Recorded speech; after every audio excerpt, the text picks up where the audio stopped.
Hi there, it's me, BrettFish, and the other day I was sitting in my favorite coffee shop, Cumbrew, in Kenilworth, Cape Town, South Africa, enjoying a magic coffee and just getting ready to work a little bit on this podcast. And Cumbrew is this L-shaped restaurant, and I'm sitting in the innermost kind of corner inside the shop, and then around the L, out of my sight, on the table closest to the door, there's two or three people conducting what must have been like a Zoom call or a Teams work call or something like that. And they're doing it really loudly.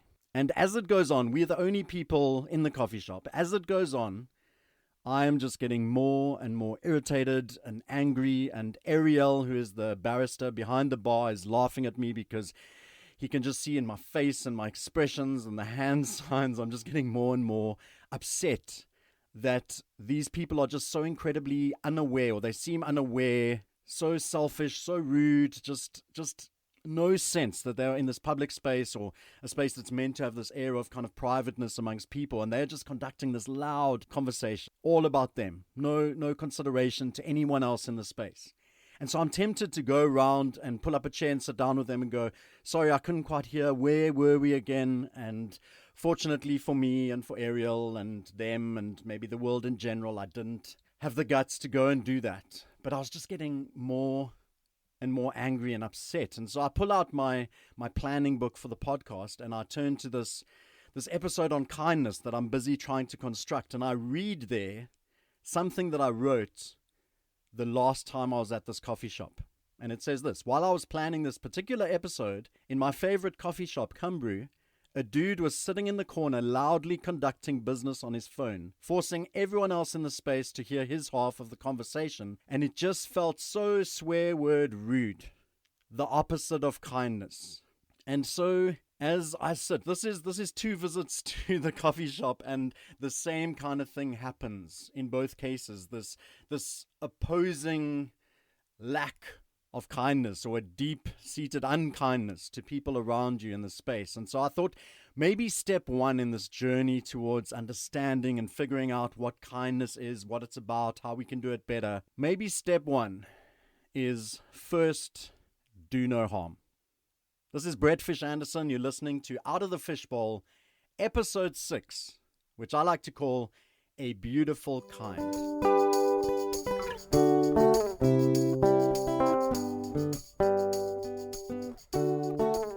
And so as we're talking about kindness, a few quotes came up that really helped shape my thinking on this. The first is from somebody called Bob Kerry, who said, "Unexpected kindness is the most powerful, least costly, and most underrated agent of human change."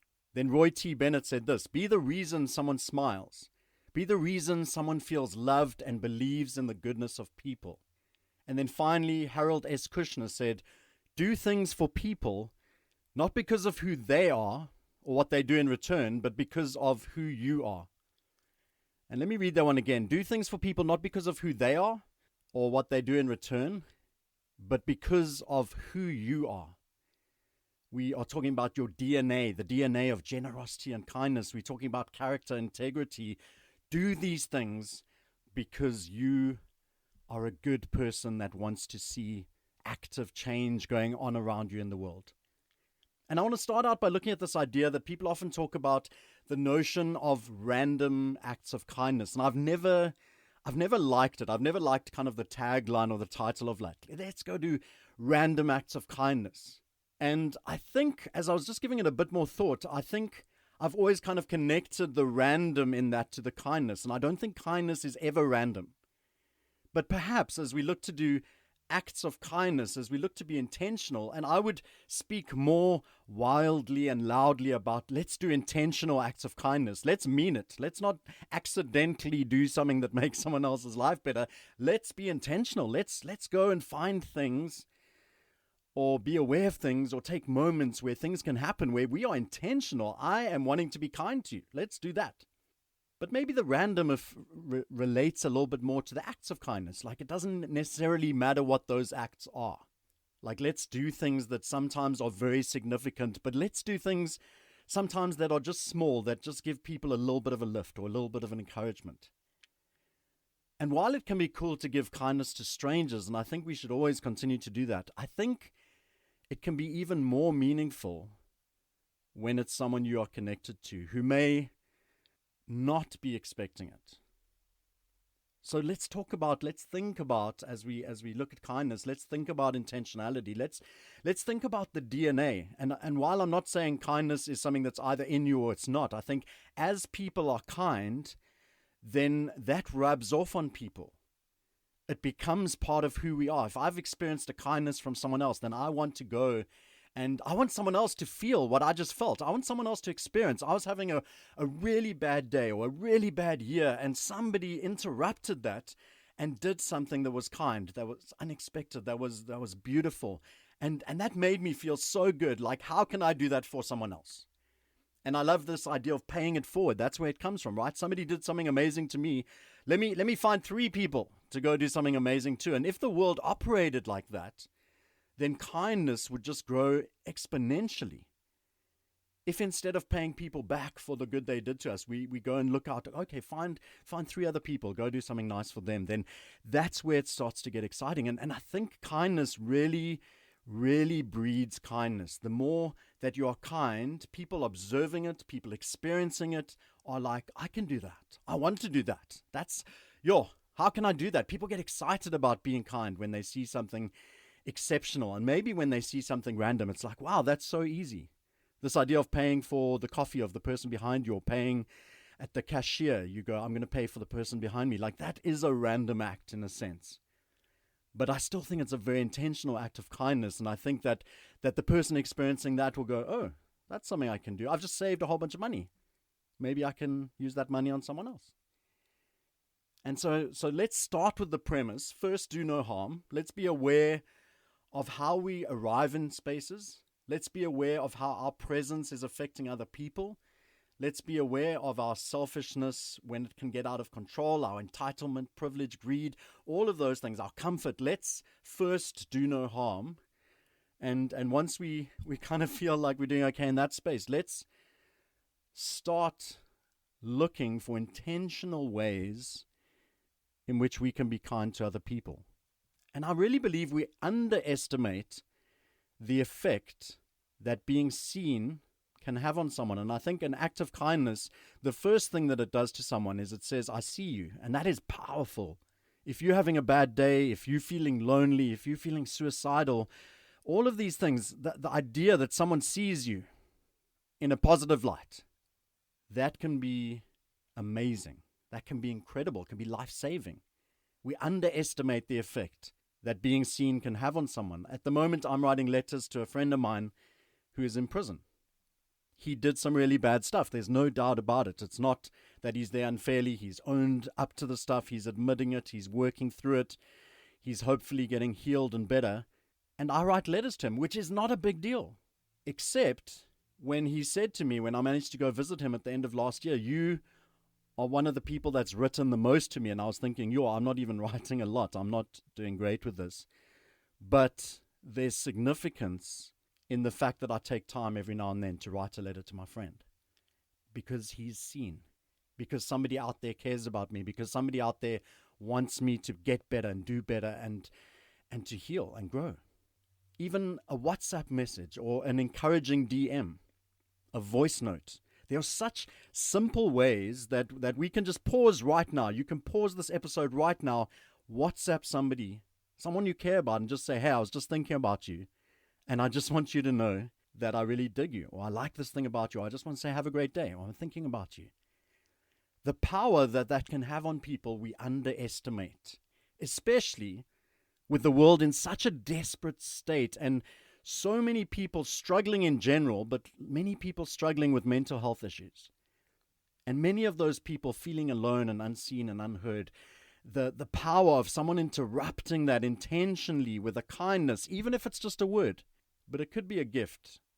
It could be an invitation. It could be so many things. We can get creative on what that looks like. But let's start with working these things into our regular day or week or month or year. And it's this idea of trying to be regularly intentional so that no matter how bad or unproductive or a failure a day may feel, you can look back and say, Well, I made one person's day a little bit lighter, more comfortable, memorable. And so one of the ways that I do this, and this is a small thing, I'm on social media, I'm on the Twitterer, we still call it that. Well, I'm the only one that calls it that. But most people still call it Twitter. The first thing I do every day is I try to share a positive message, like just a good morning in a way that brings life out of people, that names something, that invites people to do something good, that says, I see you, some kind of beautiful, inspirational, positive message. And then the last thing I do before I go to bed is I try to send a beautiful, positive message. People that know me on social media know that I'll end up fighting with people, I'll end up arguing, I end up taking on topics of racism and poverty and homelessness and all those kind of things. And so there can be a lot of stuff during the day that maybe doesn't look like that. But at least at the end of almost every day, I look back and I go, well, at least twice during this day, I was able to encourage and uplift and hopefully inspire. And so I'm not saying we should rest on that, but I'm saying start finding ways of working things into your day that even if you have a really bad, unproductive, awful day, it's like, oh, well, at least I did that. At least I made a sandwich for this guy that I pass every day on the road. At least I took time to stop and listen to somebody's story. At least I stopped around at the neighbor and just said hello to that person that I know is a little bit lonely or alone, or took over a meal to a friend that I know is really struggling with health or something like that. And the other side of that, so those are kind of the simple things that we can do. But the other side of that for me has been this hashtag that I call Not On Our Watch. And it's a lifestyle of kindness-infused justice. And I'll get to that a little bit later. But for me, it's this case of when I started realizing that as a white person in South Africa, I needed to be active to help be a part of changing the story of our country, South Africa, with this horrific story of slavery and apartheid, colonialism, which had been done by white people. And so as a white person, how can I be part of changing that narrative? How can I be part of bringing equality? How can I be part of undoing some of the damage that's done, or at least building and creating and building bridges and connection and things like that? And so part of that was me coming up with this idea of not on our watch. And it's not on my watch, because this is something I want everyone to take up. Different spaces, places, different themes, not on our watch. And for me, it was a commitment, or it is a daily commitment, to interrupt racism as one example. Another example is injustice towards women or violence towards women. Not on our watch means that I will actively interrupt those things when I see them. It's a commitment that I've made that I won't walk on by. And I might not necessarily always have the best reaction or the best understanding of the best way to act, but I'm saying I'm not going to let it go past me uninterrupted.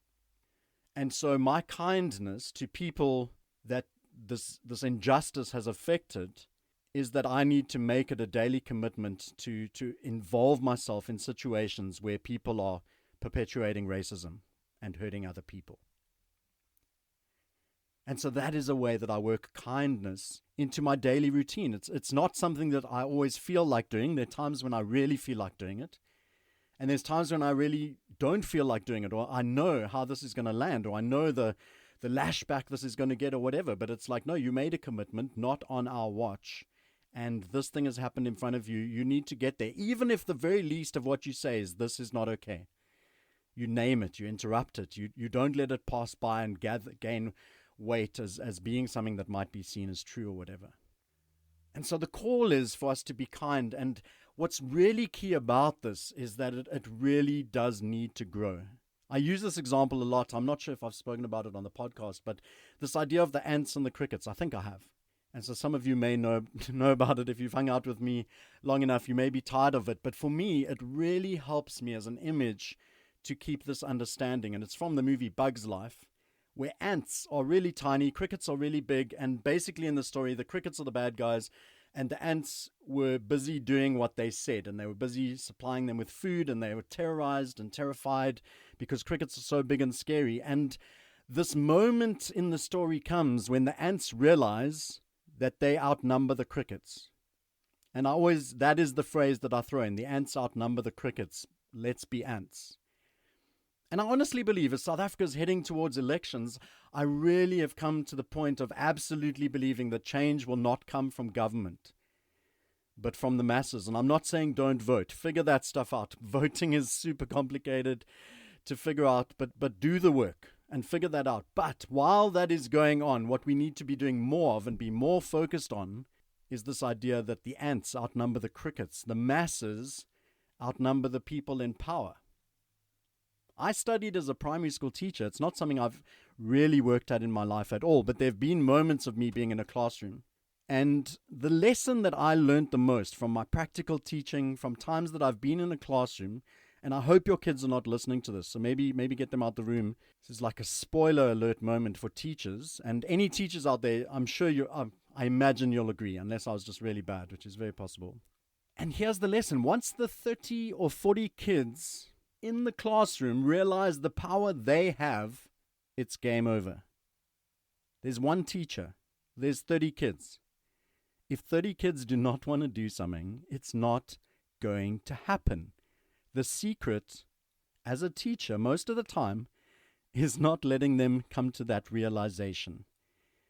Hopefully because you're teaching incredible, amazing lessons and they realize that they are there for that reason and that there's a focus on that. But the moment the kids realize, and I saw this happen many times, the kids have the power. If 30 people don't want to do something, the one person getting louder and louder and louder is not going to do much to affect them. The ants outnumber the crickets. And so if those of us on the ground, and the thing about South Africa as a country, and this I'm sure is happening around the world, is that there tend to be so many people doing so many amazing things, but those aren't the things that we tend to see in the news. Every now and then we get this World Cup victory, or we hear this story about this NGO that did this thing, Gift of the Givers, or we hear, but there are so many people in South Africa. There are so many NGOs. There are so many faith spaces. There are so many families and communities where people are doing incredible things. And we just need to realize, we need to tell the stories more. We need to choose as individuals to put our hands up and to step into those things, whether it's volunteering, whether it's donating money, whether it's donating time or skills or effort or energy or whatever it is. We need to, each one of us, get involved with one or two or three of those things. We can't all do all the things. And it's not about joining all the NGOs or paying for all the NGOs, but find one. Find two. Find one that you can support with money. And you might think, I don't have a lot of money. Give R5 a month. Find 99 other people to give R5 a month. And suddenly that stuff starts to go up. Give R50 a month. Give R100 a month. Find an organization that you believe in that is doing good work and choose an amount that feels possible for you to do and just put that into your regular spending. Find a place where you can volunteer. Maybe you don't have a lot of time. Maybe it's once a month on a Saturday morning. Maybe it's coaching sport. Maybe it's reading to kids. Maybe it's helping with maths or literacy. Maybe it's visiting an old age home and just listening to stories. Maybe it's going to a hospital and visiting. We can get creative on what it looks like. But each one of us, when all of us are doing that stuff in one or two places, then it really starts to add up. The ants outnumber the crickets. We can turn a country upside down. Kindness is beautiful because it spreads, because it invites, because it encourages, because once one person is kind, other people start being kind. And this is where I want to kind of head into a landing with this, but just listen to this. This world doesn't just need kindness, it demands it. This world doesn't just need kindness, it demands it. We have to get past our entitlement and our privilege and our greed and our comfort and realize that we have enough stuff. We have enough stuff in the world for everyone to have enough. But because of greed, because of our desires for comfort, because of entitlement and the history that we have, many of us settle into the idea of, I deserve this. I deserve what I have. Other people just haven't worked hard enough. Other people must try harder. Other people must get more connected, whatever it is. And we have to get to a point of realizing, actually, the problem in the world is not scarcity. The problem in the world is greed. Some people have too much of the stuff, which forces many of the people to have none of the stuff. And so suddenly, kindness demands justice. And this is where it gets interesting for me because, and going back to that point that I made a little bit earlier, kindness infused justice. Kindness demands justice. And in those cases where kindness is demanding justice, it might present as unkind. And so somebody might look and say, that doesn't look kind.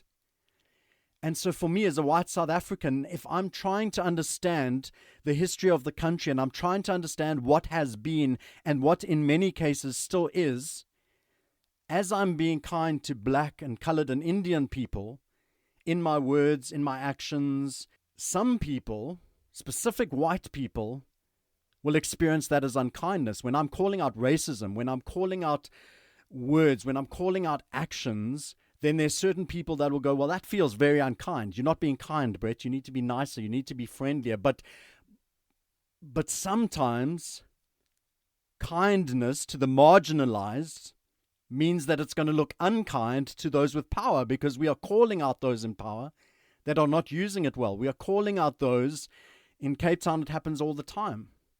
When the DA have this very anti-homelessness posture. And I'm not saying that other political parties don't do it the same in other provinces. I don't live in other provinces. I live in Cape Town. And in Cape Town, in front of me, I see the ruling party not just not understanding homelessness or not getting it, but being anti-homeless and anti the poor. And so when I write about that, when I talk about that, when I do actions that challenge that, it can come across as unkind.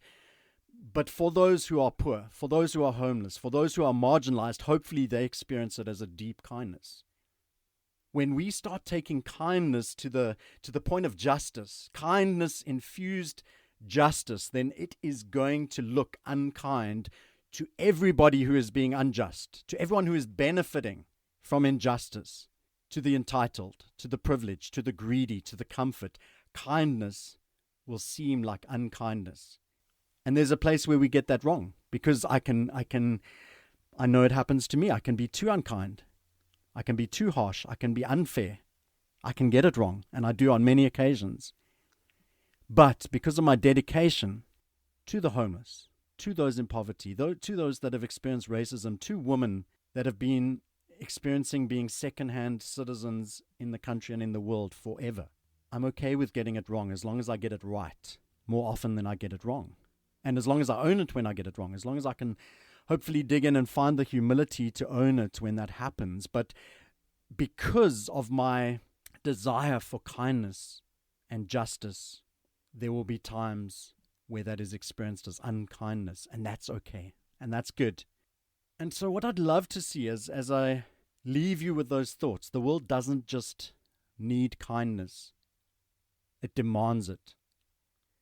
Do things for people not because of who they are or what they do in return, but because of who you are.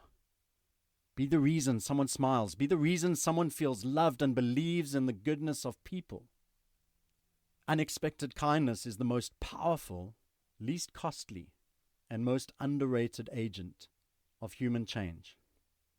What I would love for you to do, as you've listened to this episode, I would love for you to find a place, if there's a comment space where you listen to your podcasts. Otherwise, come find me on Twitter at BrettFishA. Come find me on Instagram at BrettFishA, and share a story of a kindness shown to you.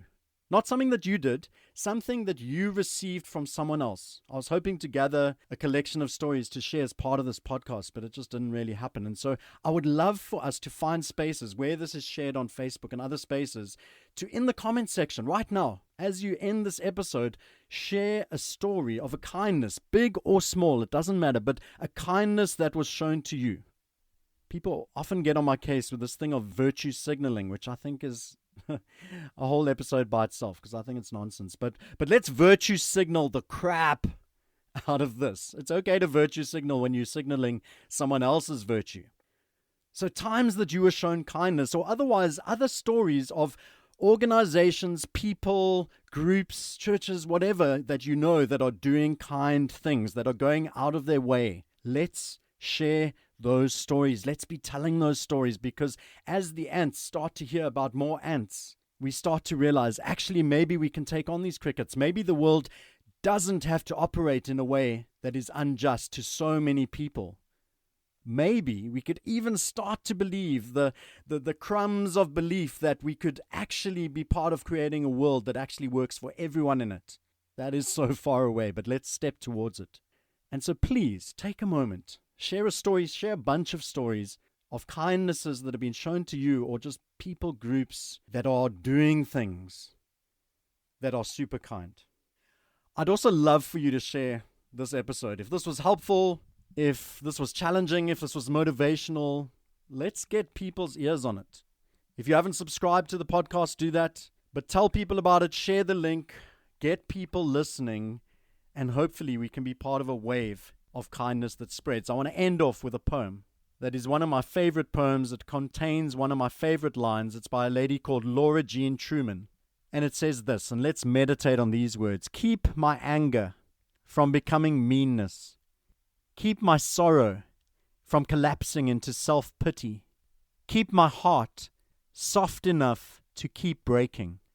Keep my anger turned towards justice, not cruelty. Remind me that all of this, every bit of it, is for love. Keep me fiercely kind. Keep me fiercely kind. When I heard this poem for the first time, I loved that phrase. Let's be fiercely kind. Kindness is not soft. Kindness is not something that can be pushed to the side. Kindness comes from a space of believing you can change things. For one person, for one group, for one space, for one situation. Let's be fiercely kind. Let's be fiercely kind.